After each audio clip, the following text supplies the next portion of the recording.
இந்த பரபரப்பான உலகில் சராசரி மனிதர்களின் வாழ்க்கையில்தான் உண்மையான அழகு இருக்கிறது.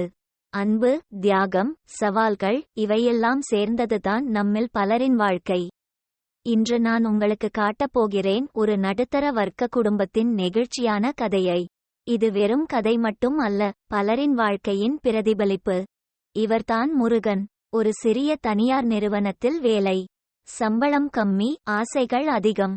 அதனாலேயே முகத்தில் எப்போதும் ஒரு கவலை ரேகை. முருகனின் மனைவி லட்சுமி அழகான புன்னகையுடன் குழந்தைகளை பள்ளிக்கு தயார் செய்கிறாள். நாளின் ஓட்டம் தொடங்குகிறது. முருகன் போக்குவரத்து நெரிசலில் அலுவலகத்தை நோக்கி தன் பழைய பைக்கில் பயணிக்கிறார்.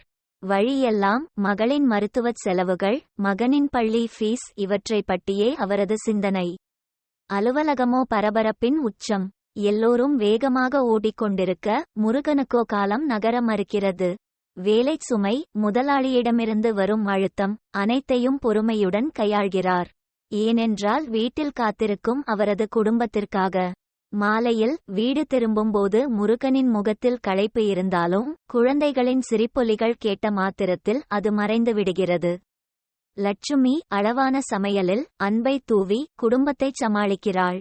சிரிப்பு, சின்ன சின்ன சண்டைகள், பகிர்ந்து கொள்ளும் கதைகள், அந்த 2 அறை குடிசை வீடே அவர்களுக்கு சொர்க்கம்.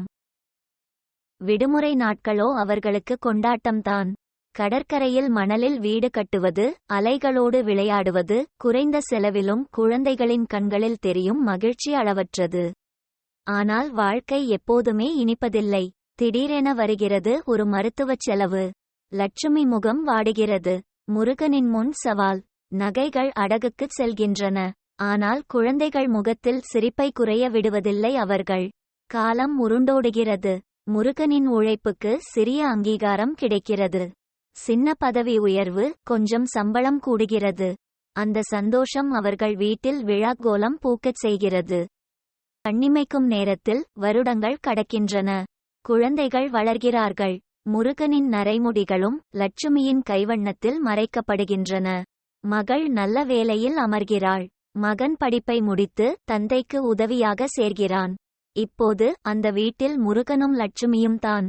வாழ்க்கையின் சுமைகள் இறங்கிவிட்டன. நிறைவான புன்னகை அவர்கள் முகங்களில். மாலை நேரங்களில் கடற்கரையோரம் கைகோர்த்து நடக்கிறார்கள். ஓய்வு நேரத்தில் கையில் பேரக்குழந்தைகள். ஒரு நாள் அந்த பழைய பைக்கை எடுக்கிறார் முருகன்.